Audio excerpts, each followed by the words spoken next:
Hello guys, कैसे हैं आप लोग। आई होप कि आप सब ठीक होंगे और अपनी पढ़ाई का भी अच्छे से ध्यान रख रहे होंगे। इसके साथ ही हम आज का लेक्चर शुरू कर रहे हैं। तो पहले लेक्चर शुरू करने से पहले जो कि हम हमेशा करते हैं वही हमें रिवीजन ही करना है। पहले तो रिवीजन हम स्टार्ट करते हैं। जो भी पिछले लेक्चर में मैंने पढ़ाया था आपको, तो मैंने क्या पढ़ाया था आपको पिछले लेक्चर में मैंने आपको क्या पढ़ाया था, इमरजेंसी, कि इमरजेंसी से रिलेटेड राष्ट्रपति के कौन कौन से पावर होते हैं। इमरजेंसी से रिलेटेड कौन कौन से पावर होते हैं वो मैंने पढ़ाया था। उसमें मैंने बताया था कि तीन तरह की इमरजेंसी पावर, मतलब तीन तरह की इमरजेंसी लगाई जाती हैं। एक मैंने क्या बताया था कि नेशनल इमरजेंसी,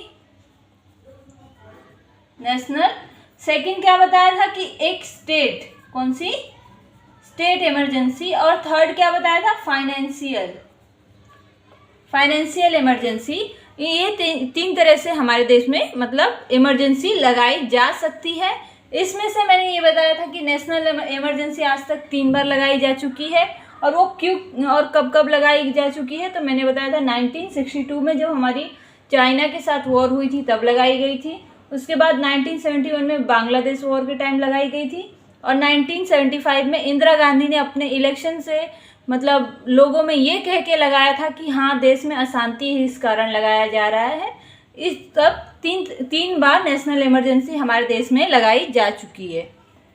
और ये स्टेट इमरजेंसी की कहे अगर गिना नहीं जा सकता, क्योंकि ये बहुत ही बार अलग अलग रीजन से अलग अलग स्टेट में लगाई जा चुकी है। और जो फाइनेंशियल इमरजेंसी है ये आज तक कभी भी नहीं लगाई गई है। ये हमारे लिए बहुत ही अच्छा एक पॉजिटिव मतलब बात है कि हमारे देश में आज तक फाइनेंशियल इमरजेंसी नहीं लगी, और इन फ्यूचर भी कभी नहीं लगनी चाहिए। बाकी सब भी ना लगे तो बहुत अच्छा होगा, लेकिन अगर ये नहीं लग रही है तो बहुत अच्छी बात है। हम एक अच्छे डायरेक्शन में हमारे देश का मतलब डेवलपमेंट के एक रास्ते पे हम चल रहे हैं। तो ये 3 तरह की इमरजेंसी होती हैं, मैंने बताया था। उसके बाद नेशनल इमरजेंसी में मतलब किन वजहों से लगाई जाती, रीज़न कौन कौन से होते हैं जिसकी वजह से नेशनल इमरजेंसी लगाई जाती है। तो वो 3 रीज़न थे, जिसमें से मैंने बताया था कि एक रीज़न अब नहीं है, जिसमें मतलब एक रीज़न को ख़त्म कर दिया गया, अब वो नहीं। एक तो अगर वॉर का हो, वो जिसे आक्रमण बोलते हैं हिंदी में, दूसरा विद्रोह, और तीसरा था अशांति, जो कि अब खत्म कर दी गई है। इसे खत्म कर दी गई है 1975 में। 1962 की वॉर हुई थी, 1971 की वॉर हुई थी। उसके बाद 1975 में इंदिरा गांधी जी ने लगाया था।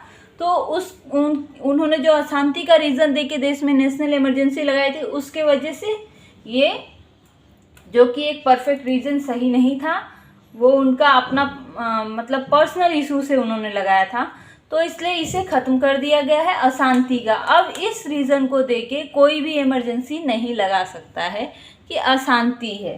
तो ये तो हुए 3 तरह की रीज़न कि हाँ नेशनल इमरजेंसी कब कब लगाई जा सकती है, ये मैंने बताया था। उसके बाद क्या बताया था कि अगर मतलब वॉर हो रही है तो उसमें क्या क्या सिचुएशन है। मान लीजिए अगर ये मैंने बताया था 352, 356 और ये 360। ओह सॉरी, इधर नहीं, ये इमरजेंसी के आर्टिकल है यहाँ पे।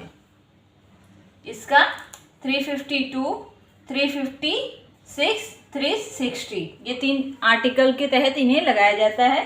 तो इसमें भी एक अलग तरह से ही मतलब कि एक कहा जाए कि एक प्रोसेस है। कोई भी कभी भी नहीं, ऐसा नहीं है कि कहीं भी कोई भी लगा सकता है। एक रीज़न होना चाहिए, उसके साथ एक प्रोसेस है कि एक अकेला इंसान कोई भी नहीं लगा सकता है इसमें। एक तो वॉर की सिचुएशन है अगर, तो मंत्रिमंडल से हमें सलाह लेनी होती है, और ये लगाने का काम कौन करता है, हमारे राष्ट्रपति जी करते हैं, जो कि लागू करने का काम। उसके बाद आपको संसद में मतलब ये राष्ट्रपति जी अगर लगा रहे हैं, मान लीजिए राष्ट्रपति जी लगा रहे हैं, तो वो सिर्फ 30 दिन के लिए ही लगा सकते हैं। 30 दिन के लिए ही लगा सकते हैं। उसके बाद उसे संसद से बहुमत लाना होगा, मतलब लोकसभा और राज्यसभा से संसद से बहुमत अनुमोदन लाना होगा कि हाँ ऐसी सिचुएशन है कि देश में इमरजेंसी लगाई जानी चाहिए। तब उस हिसाब से अगर सबका मतलब बहुमत आ रहा है तो 6 महीने की इमरजेंसी लगाई जाएगी। और अगर इन फ्यूचर अगर ऐसा हो रहा है कि 6 महीने के बाद भी लग रहा है कि और भी बढ़ाई जानी चाहिए इमरजेंसी को, तो 6 महीने ही बढ़ाई जाएगी। ऐसा नहीं कि एक बार में 1 साल का लगा दिया जाएगा, ऐसा नहीं है। 6 महीने ही उसे बढ़ाया जाएगा। ऐसे 6 महीने यहाँ 6 महीने पूरे हुए, फिर 6 महीने का लग रहा है तो फिर 6 महीने बढ़ा दिया जाएगा, ऐसा किया जाएगा। ना कि एक बार में 1 साल का या फिर 2 साल या 3 साल, ऐसा नहीं लगाया जाएगा। 6 महीने ही उसे बढ़ाया जाएगा। उसके बाद मैंने क्या बताया था कि जो इसमें 352 है, ये जब लगता है तो अपने आप ही इसके साथ ही एक आर्टिकल कौन सा है जो और लागू हो जाता है पूरे देश पे, वो 358 है, जिसके तहत जो हमारे मतलब इसे क्या कहा जाता है कि जो संविधान का रीढ़ है वो ये आर्टिकल पूरी तरह से तोड़ देता है। जो कि संविधान की रीढ़ मैंने क्या कहा था, आर्टिकल 19 को कहा था। क्या कहा था, आर्टिकल 19 को संविधान की रीढ़ कहा जाता है, जिसे ये तोड़ देता है। यानी एक तरह से अभिव्यक्ति की जो आज़ादी होती है वो खत्म कर देते हैं। उसके बाद जो सरकार चाहेगी, जो मतलब गवर्नमेंट में है, वही मतलब न्यूज़ में हो या फिर वही सब चीज़ करनी होगी हमें फॉलो। एक तरह से लोकतंत्र से राजतंत्र लगा दिया जाता है। आपको इजी वे से मैं बोलूँ तो लोकतंत्र खत्म करके उसे राजतंत्र कर दिया जाता है। जैसे कि एक राजा के शासन में जो वो बोलेगा वही करना हमें पड़ता ही है, वैसे ही। उसके बाद 358 लगता है। उसके बाद एक और सहूलियत दी गई है कि आप अगर राष्ट्रपति जी को कहा गया, आप अगर चाहें तो कुछ मतलब इसके मतलब कुछ आर्टिकल मतलब कुछ ऐसे अधिकार है जिन्हें ना खत्म करके आप बाकी सबको, अगर आपको ज़रूरत लग रहा है तो उन्हें ख़त्म करें और नहीं ज़रूरत लग रहा है तो ना ख़त्म करें। जिसमें मैंने क्या बताया था, 20 और 21 को छोड़ के राष्ट्रपति जी जो बाकी सारे आर्टिकल है जो हमारे फंडामेंटल राइट्स हैं, उन्हें ऐसा लग रहा है कि ये ज़रूरत है इन्हें ख़त्म करने का तो करेंगे, नहीं है तो नहीं करेंगे। लेकिन ये 20 और 21 को नहीं ख़त्म करेंगे। उसके बाद जो ये ख़त्म करने का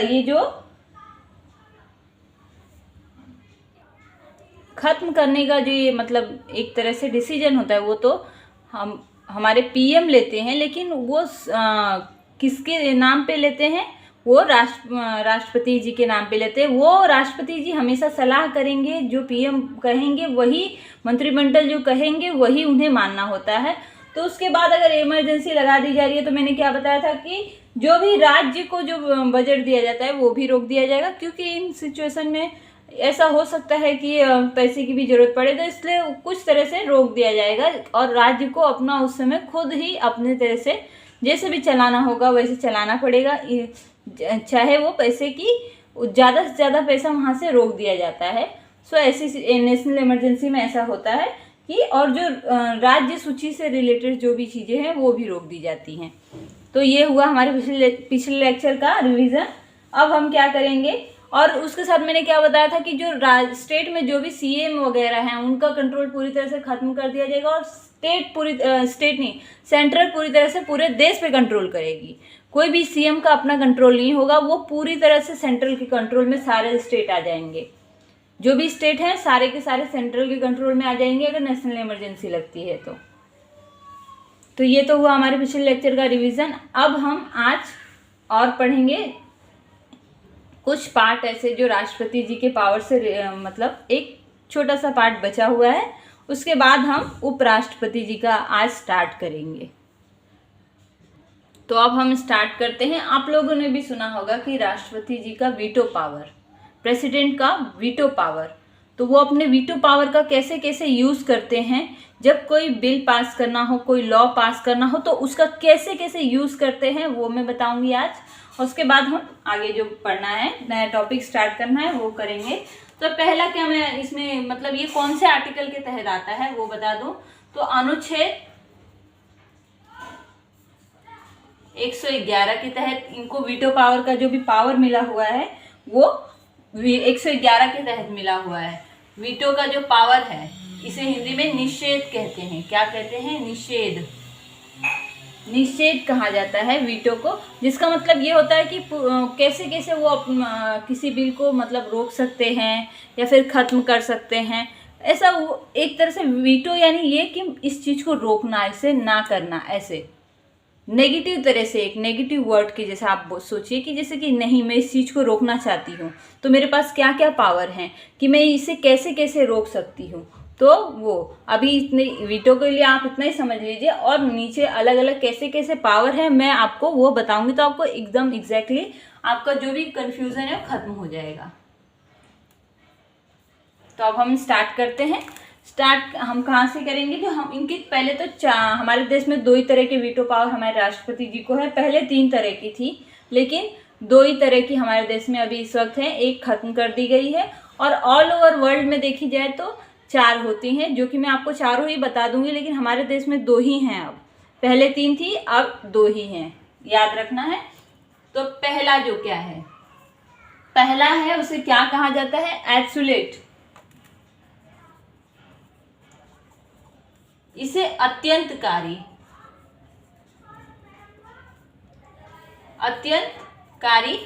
वीटो पावर कहा जाता है। इसके तहत राष्ट्रपति जी को ऐसा पावर होता है कि अगर कोई बिल या फिर कोई लॉ आ रहा है तो वो इसे रद्द कर सकते हैं, उसे रद्द कर सकते हैं। क्या कर सकते हैं, रद्द कर सकते हैं। यानी एक बार इसके तहत अगर वो एब्सोल्यूट वीटो पावर का यूज कर रहे हैं, अगर वो एक बार किसी चीज़ को रद्द कर दे रहे हैं, फिर आप उस बिल को ऐसा नहीं है कि दोबारा रिव्यू के लिए लेके जा सकते हैं या फिर वापस से मतलब एक बार और देखने के लिए नहीं कह सकते। वो वहीं का वहीं पूरी तरह से खत्म हो जाएगा। आप उस बिल को दोबारा राष्ट्रपति जी के पास नहीं लेके जा सकते।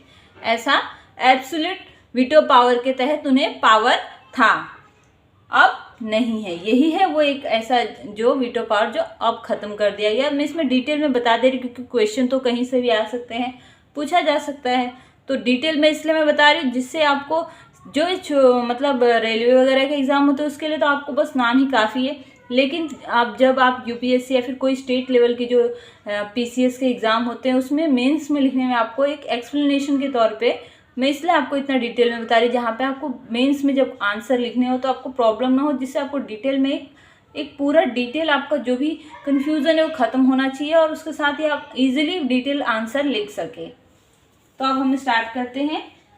इसमें 2 तरह के, एक तो एब्सोल्यूट वीटो पावर में 2 तरह के मतलब लोग होते हैं, एक सरकारी लोग और एक गैर सरकारी लोग। सरकारी लोग और गैर सरकारी लोग, ये रद्द या फिर समाप्त या फिर मैं इसको पूरी तरह से ख़त्म कर दूं, किसी चीज़ को पूरी तरह से ख़त्म कर दें, उसे भी कहा जाता है। और ये हमारे जो संसद होती है, लोकसभा और राज्यसभा, उसमें 2 तरह के लोग होते हैं। एब्सोल्यूट वीटो पावर में नहीं, संसद में जो हमारी संसद होती है, लोकसभा और राज्यसभा, इसमें 2 तरह के पावर होती है, मतलब लोग होते हैं, पावर नहीं, 2 तरह के लोग होते हैं। इसमें क्या होता है कि जो एक होते हैं सरकारी लोग, सरकारी, और दूसरे कौन होते हैं, गैर सरकारी। गैर सरकारी। अब आपके दिमाग में ऐसा आ रहा होगा कि ये दोनों में फ़र्क क्या है, सरकारी और गैर सरकारी क्या होता है। तो ये दोनों का फ़र्क यही है कि सरकारी में वो मंत्री या एमएलए वो आते हैं जो मंत्री, और इसमें वो होते हैं जो मंत्री ना हो, मंत्री जो ना हो वो इसमें आते हैं। तो इसमें ऐसा होता है कि जो सरकारी होते हैं वो मंत्री होते हैं, और मंत्री किन्हें मिलता है, जिन्हें कोई मंत्रालय दिया गया होता है। सारे के सारे एमपी एमएलए को तो कोई ना कोई मंत्रालय ऐसा तो है नहीं दिया रहता है। जिनके पास कोई मंत्रालय नहीं होता है वो गैर सरकारी होते हैं, वो गैर सरकारी वहाँ पर मतलब हमारे संसद में होते हैं। और सभी को ऐसा नहीं है कि मंत्रालय दिया हुआ है। मंत्रालय तो एक तरह से बहुत ज़्यादा नहीं, किसको सबको तो दिया नहीं जा सकता, इसलिए कुछ ही लोगों को दिया जाता है। जैसे कि हमारे स्मृति ईरानी जी को कपड़ा उद्योग वाला दिया गया है, और हमारे अरुण जेटली जी को गृह मंत्रालय दिया गया। ऐसे ही सबको अलग अलग तरह से अलग अलग मंत्रालय दिए गए। तो जिनको भी कोई मंत्रालय दिया गया है वो मंत्री होते हैं, जो नहीं होते हैं, जिनको कोई मंत्रालय नहीं मिला होता है वो मंत्री नहीं होते हैं। तो ऐसे, और ये एब्सोल्यूट वीटो पावर पहले था, राजेंद्र प्रसाद जब हमारे पहले राष्ट्रपति जी बने थे उस समय ये था, कि आप कोई जो भी मतलब लॉ या फिर कोई बिल आ रही है तो आप चाहें तो एब्सोल्यूट वीटो पावर का यूज़ करके उसे पूरी तरह से ख़त्म कर सकते हैं, जो कि उस समय था और अब वो नहीं है, इसे ख़त्म कर दिया गया है। और सेकंड क्या है हमारा, सेकंड हमारा जो है वो है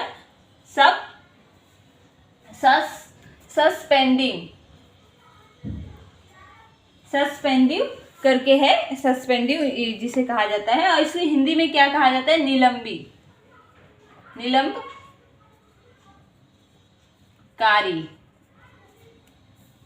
निलंबकारी। इसमें क्या होता है, ये आपने भी सुना होगा कि जो हमारे राष्ट्रपति जी हैं वो कुछ बिलों को अपने पास जो भी आती हैं उनके पास वो उसे रिव्यू के लिए भेज देते हैं कि आप इसे वापस ले जाइए और इसमें कुछ और सुधार कीजिए, ये सही नहीं है, मतलब किसी भी रीजन से उसे रिटर्न कर देते हैं। तो ऐसी वाली को सस्पेंडिव कहा जाता है, जो कि कुछ समय के लिए रोका गया है, एकदम से खत्म नहीं किया गया है, कुछ समय के लिए उसे पुनर्विचार के लिए देते हैं। तो उससे पुनर्विचार, जिसे इंग्लिश में क्या कहा जाता है, रिव्यू के लिए देते हैं।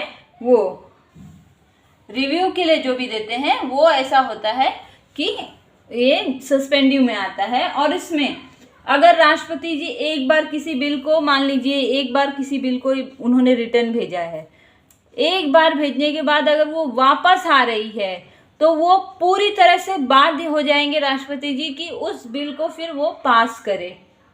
अगर वो रिटर्न आ जा रहे हैं लेकर वही बिल कुछ भी सुधार करके और या फिर वैसे का वैसा ही लेके आ रहे हैं, तो राष्ट्रपति जी पूरी तरह से मैंडेटरी उनके लिए हो जाएगा कि वो इस बिल को या फिर ये जो भी लॉ है उसे पास करें। उसे अगर तो ये पुनर्विचार के लिए एक बार भेज सकते हैं, लेकिन दोबारा अगर वो लौट के आ रहा है तो वो पूरी तरह से बाध्य हो जाएंगे उस बिल को पास करने के लिए, उस लॉ को पास करने के लिए। कब?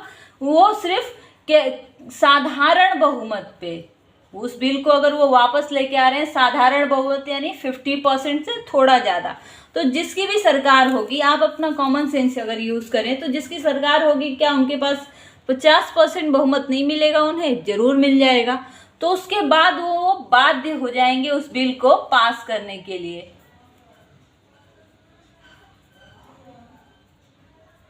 उस बिल को पास करने के लिए वो बाध्य हो जाएंगे। तो इसलिए वो मतलब एक बार ही रिव्यू के लिए भेज सकते हैं, दोबारा उसको नहीं भेज सकते हैं। तो ये तो हुआ सेकेंड हमारा कि जो हमारा सस्पेंडिव होता है वो। और थर्ड क्या होता है? क्वालिफाइड। क्वालिफाइड को क्या कहा जाता है? ये हमारे देश में नहीं है, ये अमेरिका वगैरह में चलता है, ये हमारे देश का नहीं है। लेकिन फिर भी मैं एक तरह से आपको एक इंटरनेशनल जैसे कि एक रिलेशन के लिए आपको यहाँ पे बता दे रही हूँ, लेकिन ये हमारे देश में नहीं चलता है। ये आपको याद रखना है कि हमारे देश में नहीं चलता है, भूलना नहीं है। ऐसा नहीं है कि आप सोच लें कि ये भी हमारे देश में चलता है, ये हमारे देश का नहीं है। हमारे देश में सिर्फ 2 ही चलते हैं, ये खत्म कर दिया गया है, ये अभी भी है, और ये हमारे देश का है ही नहीं। लेकिन फिर भी मैं आपको बता दे रही हूँ। एक इसमें ये होता है, इसमें कुछ ज़्यादा चेंजेस, कुछ ऐसा डिफरेंस नहीं है। एक तो ये पुनर्विचार के लिए भेज सकते हैं, और हमारे यहाँ पर ये साधारण बहुमत से वापस अगर लेके आ रहे हैं तो वो पास हो जाएगी। लेकिन इनके यहाँ पर ऐसा है कि विशेष बहुमत होना चाहिए। क्या होना चाहिए? विशेष बहुमत होना चाहिए। बहुमत होना चाहिए 2/3, कम से कम 2/3 बहुमत के साथ अगर आप लेके आ रहे हैं तो ही वो बिल मतलब पास होगी। और जो तीसरा चौथा, ये तो तीसरा हुआ, चौथा जो कि हमारे देश में चलता है, हमारे देश में आज भी चलाया जाता है, जो कि है पॉकेट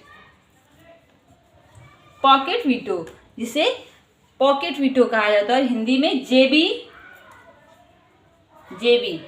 जेब कहा जाता है ना हिंदी में किसी की बोलते हैं कि ये जेब है, कपड़े में जेब है, पैंट में जेब है, या फिर शर्ट में जेब है, और इंग्लिश में उसी को पॉकेट कहा जाता है।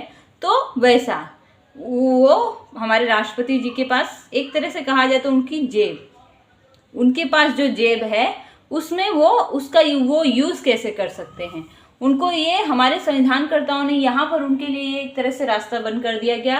और ये एक तरह से अगर वो गलत भी बिल है तो उन्हें एक मान लीजिए अगर कोई बिल उन्हें नहीं पसंद आ रही है जो कि देश के लिए भी नहीं सही है, तो अगर एक बार वो वापस भेज रहे हैं तो दोबारा अगर वो लेके आ जा रहे हैं साधारण बहुमत से पास करवा कर, तो वो बाध्य हो जा रहे थे कि हाँ उन्हें साइन करना ही होगा और वो साइन करेंगे तभी पूरे देश पे लागू होगा। तो वो वहाँ पे तो एकदम पूरी तरह से मैंडेटरी हो जा रहा है। तो उनके पास भी एक पावर होना चाहिए कि हाँ वो क्या करे ऐसी सिचुएशन में, जिससे देश अगर कोई संकट में आ रहा है तो ऐसी सिचुएशन में उन्हें क्या करना चाहिए। तो वो हमारे संविधानकर्ताओं ने उनके लिए एक और तरह से कहा जाए तो ये उन्हें पावर दिया गया है जो कि पॉकेट वीटो के तौर पे वो यूज़ करते हैं, जिसमें कि वो ना तो अनुमति देंगे कि हाँ ये पास कर दो, अनुमति भी नहीं देंगे,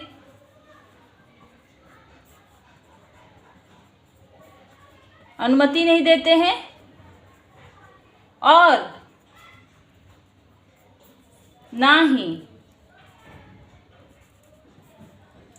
ही वो मतलब एक तरह से कि हाँ रिव्यू के लिए देंगे, एक मतलब एक तरह से पुनर्विचार के लिए भी नहीं देंगे, क्योंकि वो पागल थोड़ी ना है, इतनी बड़ी पोस्ट पे बैठे हैं, उन्हें भी मालूम है कि अगर वो पुनर्विचार के लिए देंगे, अगर वो साधारण बहुमत पे, क्योंकि वो आसानी से साधारण बहुमत लेके ही आ जाएंगे तो फिर उन्हें साइन करनी ही करनी होगी, तो ना वो पुनर्विचार के लिए देंगे।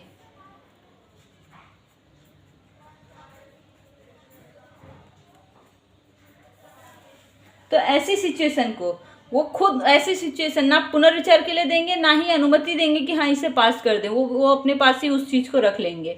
फिर ऐसा हमारे संविधान में कहीं नहीं लिखा हुआ है कि आप इस चीज़ को मतलब कितने समय तक रख सकते हैं, एक लिमिट नहीं दी गई है राष्ट्रपति जी को कि आप कोई बिल या कोई लॉ को अगर पास करना है तो उसे कितने दिन तक आप अपनी पॉकेट में रख सकते हैं। यानी राष्ट्रपति जी की पॉकेट जो होती है, उनकी खुद के कपड़े की पॉकेट नहीं, उन्हें जो एक तरह से कहा जाए कि उन्हें जो पावर दी गई है कि हाँ पॉकेट वीटो, उस पॉकेट वीटो में आप कितने दिनों तक किसी भी चीज़ को रख सकते हैं, ऐसा कोई लिमिटेशन नहीं दिया गया है। तो वो इसके तौर पे बहुत मतलब कभी कितने भी समय तक के लिए रख सकते हैं। वो कहेंगे कि हाँ ठीक है मैं अभी ना साइन करूँगा और ना ही इसे आपको वो तो बोलेंगे कि जो हमारे मंत्री वगैरह होते हैं वो बोलेंगे ठीक है आप हमें दे दीजिए हम पुनर्विचार के लिए। तो वो ऐसा तो है नहीं कि उनके पास इतना अपना खुद का मेंटल दिमाग जो यूज़ है वो नहीं यूज़ करेंगे, वो यूज़ करेंगे तो उन्हें भी मालूम है अगर मैं वापस दूंगा तो वो वापस लेके आ जाएंगे और फिर तो मैं एकदम से बाध्य हो जाऊंगा कि हाँ मैं साइन करूँ ही करूँ। इसलिए वो ना वापस देंगे ना अनुमति देंगे, वो खुद अपने पास रख लेंगे कि ठीक है अभी मेरे पास टाइम नहीं है, मैं ठीक है बाद में कर दूंगा जब मुझे टाइम लेगी तो ठीक है। तो ऐसी सिचुएशन को कहा जाता है पॉकेट वीटो का यूज़ करना, जिसमें ऐसा हमारे एक राष्ट्रपति जी ने किया भी है जी, जो कि इंदिरा गांधी के जो बेटे थे राजीव गांधी, उनके समय में हमारे जो राष्ट्रपति थे 1986 में जैनी जैल सिंह, उनका नाम था जैनी जैल सिंह। ये राष्ट्रपति जी ने इन्होंने उनके द्वारा लाई गई एक बिल थी जिसका था डाक संशोधन विधेयक, उनका एक था डाक संशोधन विधेयक। डाक संशोधन जो उनका विधेयक था, उन्होंने एक बिल लाई थी जिसे वो साइन नहीं करना चाहते थे। क्यों? उसका एक रीज़न था। जो जैनी जैल सिंह थे उनका ये कहना था इस संशोधन में, ये ऐसा था कि जो भी पहले ऐसा, अभी तो हमारे पास मोबाइल फ़ोन अलग अलग तरह से हम अपने कम्युनिकेशन के सिस्टम हमारे हैं, लेकिन उस समय ज़्यादातर लोग लेटर्स का ही यूज़ करते थे। लेटर से ही एक दूसरे से बात किया करते थे, एक दूसरे को अपनी जो भी पर्सनल डिटेल है या फिर कुछ भी जो भी बात करना हो वो करते थे। तो इस विधेयक के तहत जो हमारे डाक जो घर हैं या फिर जो डाक विभाग है, उन्हें ये अधिकार दिया जा रहा था कि आप जो लोगों के लेटर्स हैं, जो उनके पत्र हैं, उन्हें आप खोल के पढ़ के देख सकते हैं कि उसमें उन्होंने क्या लिखा है, और उसके बाद आप जिसको मतलब भेजना है उसको भेजेंगे। तो ये एक तरह से उनकी जो एक तरह प्राइवेसी का भी हनन हो रहा है, और वो उनका एक पर्सनल बात है, आप उसमें कैसे पढ़ सकते हैं उनकी बिना परमिशन की। तो जो हमारे जैनी जैल सिंह जी थे, उन्हें ये विधेयक सही नहीं लगा, तो उस समय भी ये ख़त्म कर दिया गया था जो हमारा ये है एब्सोल्यूट वीटो पावर। तो उनके पास क्या था, उन्होंने मतलब इस जो भी डाक संशोधन था विधेयक, अगर वो वापस पुनर्विचार के लिए मान लीजिए सस्पेंडिव की तहत भेजते, तो ऐसी सिचुएशन में वो फिर साधारण बहुमत से वापस लेके आते तो फिर उन्हें मानना ही पड़ता। इसीलिए उन्होंने क्या किया, अपने पॉकेट वीटो पावर का यूज़ किया और उन्होंने रख लिया अपने पास ही, और आज तक वो रखा हुआ ही है, आज तक वो साइन नहीं हुआ, ना होगा कभी इन फ्यूचर भी। अब तो वो बिल्कुल नहीं हो सकता। क्यों? एक तो लेटर्स वगैरह बहुत कम भेजे जाते हैं, पहली बात, और दूसरी बात, हमारे देश में प्राइवेसी को फंडामेंटल राइट्स बना दिया गया है, जिसके तहत आप किसी की पर्सनल इन्फॉर्मेशन उससे बिना पूछे आप बिल्कुल भी उससे मतलब उसकी देख नहीं सकते, उसकी बात नहीं जान सकते। अगर वो बताना चाहता है तो ठीक है, नहीं तो आप अपनी इच्छा से किसी के पर्सनल जो डिटेल्स है वो आप नहीं ले सकते। क्यों? क्योंकि हमारी फंडामेंटल राइट्स है, प्राइवेसी हमारी फंडामेंटल राइट्स बन गई है। सो इसलिए हम अब तो ये बिल्कुल कभी भी नहीं हो। और वो हमारे जो ये जैनी जेल सिंह जो हमारे राष्ट्रपति जी हैं, वो अब इस दुनिया में नहीं रहे, लेकिन उन्होंने एक बहुत ही अच्छा डिसीजन लिया जो कि सबकी भलाई के लिए था। आप सोचिए, अगर पास हो जाता तो क्या ये लोगों के हित में होता? बिल्कुल नहीं। अगर आप सोचेंगे तो आपको भी लगेगा क्या आपकी कोई पर्सनल बात कोई पढ़े उसके बाद आपके पास आए, क्या आपको ये ठीक लगेगा? बिल्कुल नहीं ठीक लगेगा। तो उन्होंने ये गलत न होते हुए उन्होंने ये एक बहुत ही बड़ा डिसीजन लिया कि इसे ना वो वापस किया उन्होंने और ना ही साइन किया, बल्कि अपने पास ही वीटो पावर के तहत रख लिया। तो ये हुआ हमारे आज राष्ट्रपति जी के जो पावर्स होते हैं, जो शक्तियाँ होती हैं, उसका लास्ट एक तरह से कहा जाए यहाँ पे लास्ट हो रहा है।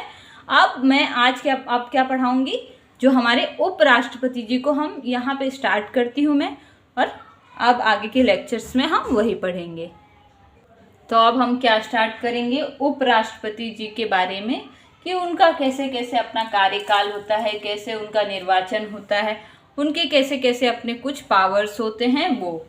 तो स्टार्ट कहाँ से कर रहे हैं हम? उपराष्ट्रपति। ध्यान देना है, वो राष्ट्रपति जी के बारे में था और ये हमारे उपराष्ट्रपति जी के बारे में है, मिक्स नहीं करना है। याद रखना है कि अब मैं क्या स्टार्ट कर रही हूँ, उपराष्ट्रपति, जो कि आर्टिकल 63 से लेके 69 तक है।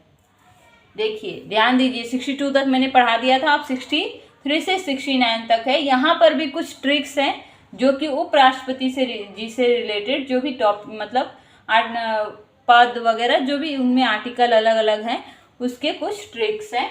तो ट्रिक क्या है हमारा, उसरा निका चूस, उसरा निका चूस, ये इसका ट्रिक है। ट्रिक हुआ।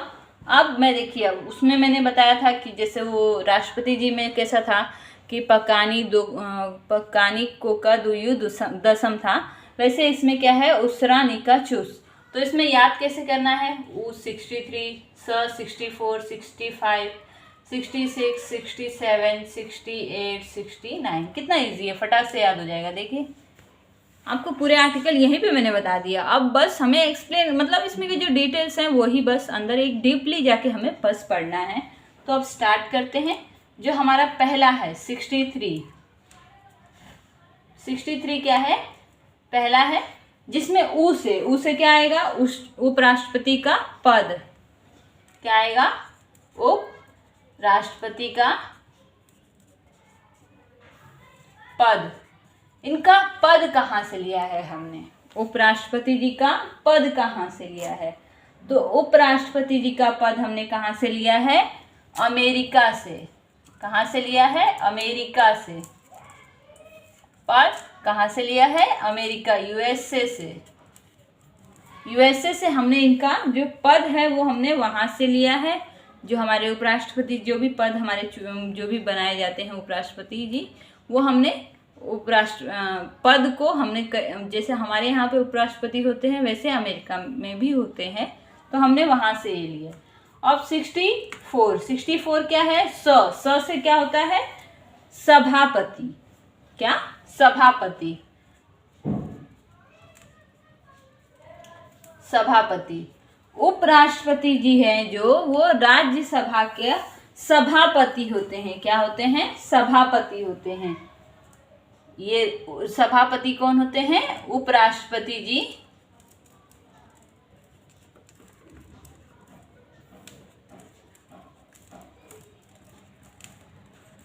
राज्यसभा के सभापति होते हैं।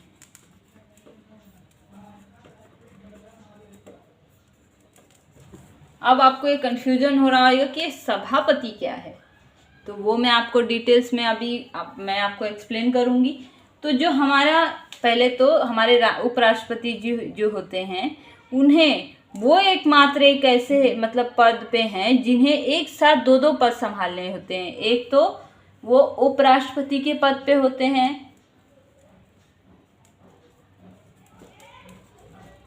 एक तो उपराष्ट्रपति के पद पे होते हैं, उसके साथ ही प्लस सभापति भी होते हैं। वो 2 पद को संभालते हैं, जो कि हमारे एक तरह से संविधान में कहा गया है कि कोई भी एक समय पे 2 पद को नहीं ले सकता है, उन्हें अपने एक पद को छोड़ना होता है।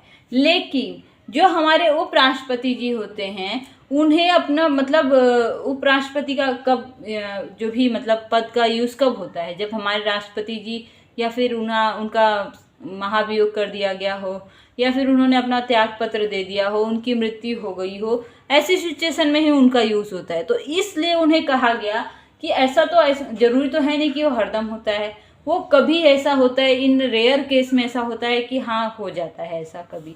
महाभियोग तो कभी भी नहीं लगाया गया, ना किसी राष्ट्रपति ने अपना खुद ही त्याग पत्र दिया हो। हाँ, लेकिन ऐसे 3 हमारे राष्ट्रपति जी रहे हैं जिनकी मृत्यु हो गई उनके कार्यकाल के दौरान, तो वो मैं आपको आगे बताऊंगी। यहाँ पे आप बस इतना ही याद रखिए। तो ऐसे सिचुएशन में तब क्या अभी तक 3 ही बार सिर्फ उपराष्ट्रपति की जरूरत लगी है, तो क्या वो उन्हें ऐसे ही पद को दे दिया जाए और वो बैठे और उन्हें ऐसे ही सैलरी दी जाए?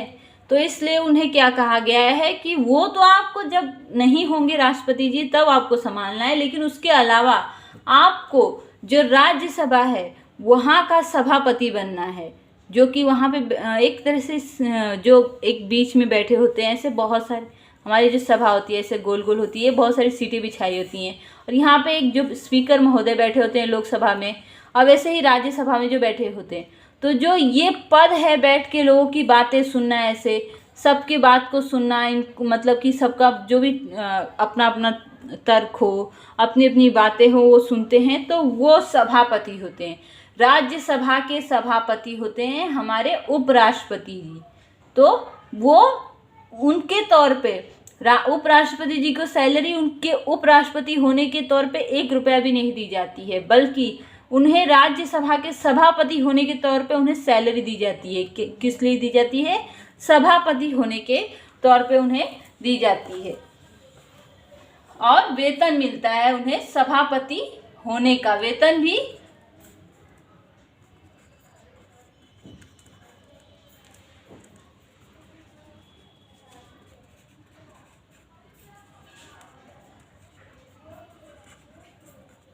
सभापति होने का उन्हें वेतन मिलता है। उसके बाद इसमें आपको मैं एक डिटेल्स बता दूं कि जो हमारे उपराष्ट्रपति जी होते हैं, देखिए ये हमारी संसद हो गई, संसद में लोकसभा और ये राज्यसभा। इसमें जो हमारे स्पीकर महोदय लोकसभा में जो होते हैं, वो ये इन्हीं में से एक चुने हुए MP होते हैं। इन्हीं में से मतलब ये बहुत 545 यहाँ पे होते जो हैं, और यहाँ पे 245 होते हैं। तो ये 545 में से ही एक मतलब कोई भी एक चुने जाते हैं स्पीकर के तौर पे। कौन चुने जाते हैं? स्पीकर के तौर पे जो है वो चुने जाते हैं एक उन्हीं में से, जो कि इस समय एट द प्रेजेंट टाइम कौन है? हमारे स्पीकर ओम बिरला हैं। ओम बिरला जी इस समय हमारे स्पीकर हैं। हमारे स्पीकर महोदय कौन है इसमें? वही हैं हमारे ओम बिरला जी हैं, जो कि लोकसभा के हैं। और राज्यसभा में ऐसा है, इसमें क्या है, इसी में से कोई चुना जाता है, और इसमें उपराष्ट्रपति जी और राज्यसभा के MP नहीं होते हैं, वो इससे होते ही नहीं हैं, बल्कि वो एक बाहर से चुने जाते हैं, जो कि वो इसके MP नहीं होते हैं। इसमें और इसमें ये डिफरेंस है, ये इन्हीं में के MP होते हैं और ये नहीं होते हैं। ये सभापति जो होते हैं ये बाहर से चुने जाते हैं, ना कि इनमें से ही एक चुने जाते हैं। ये उपराष्ट्रपति जी को सभापति बनाया जाता है, और इसके साथ उन्हें ये पद संभालना होता है। जब राष्ट्रपति नहीं हो उस समय उन्हें मतलब अपना राष्ट्रपति के से रिलेटेड जो भी मतलब उनकी ड्यूटीज़ है वो तब पूरा करते हैं। और इसमें आज के लिए इतना ही बता रही हूँ मैं। अब मैं आपको रिवीजन स्टार्ट करवाती हूँ। तो रिवीजन अब स्टार्ट करते हैं हम। पहले तो मैं ये बता दूँ, यहाँ तक राष्ट्रपति जी का है। अब मैंने जो नया टॉपिक स्टार्ट किया है उसमें मैंने, क्योंकि ये बहुत छोटा सा टॉपिक था, उसमें मैं अगर पढ़ाती तो लेक्चर बहुत बड़ा हो जाता, इसलिए मैं यहाँ पे पढ़ा रही हूँ। इसके साथ ही मैंने राष्ट्रपति भी स्टार्ट कर दिया आज ही।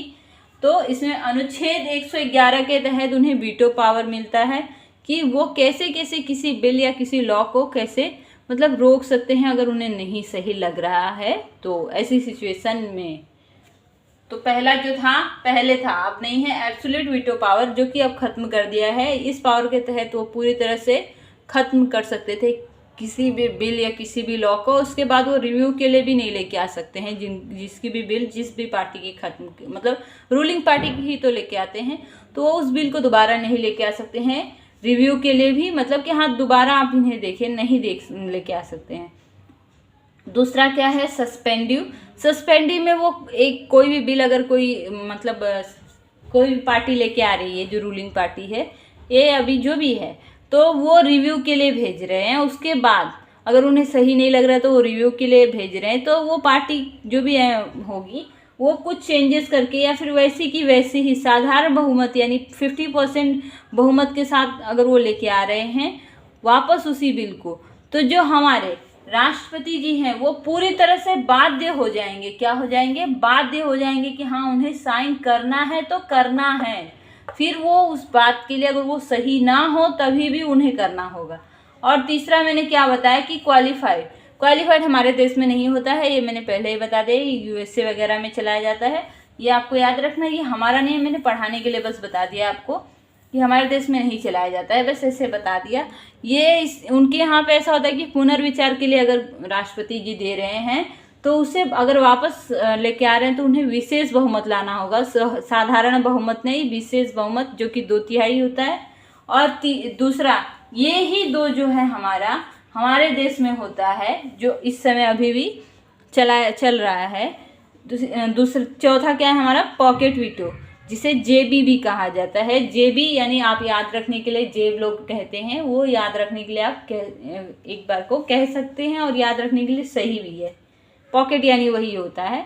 तो उसके तहत अगर राष्ट्रपति जी को किसी भी मतलब कोई भी लेके आ रहा है कोई बिल या कोई कुछ ऐसा लॉ, उन्हें सही नहीं लग रहा है तो ना वो अनुमति देंगे ना पुनर्विचार के लिए देंगे, वो अपने पास ही रख लेंगे। तो ऐसी सिचुएशन को क्या कहा जाता है, पॉकेट में, वो अपने पॉकेट में कोई सामान रख ले ऐसा, तो वो अपने पास ही रख लेंगे, ना वो साइन करेंगे ना वापस करेंगे, वो कहेंगे कि मैं बाद में कर दूंगा, नहीं देंगे। और ऐसा किसने किया था 1986 में, जब हमारे राजीव गांधी जी की सरकार थी। उस समय जैनी जैल सिंह ने उन्होंने एक जो उनकी बिल उन्होंने लाया था, डाक संशोधन विधेयक, उसे उन्होंने अपने पॉकेट वीटो के तहत रख लिया था और वो आज तक रखा हुआ है। उसे आज भी नहीं साइन हो, इन फ्यूचर कभी भी नहीं साइन होगा।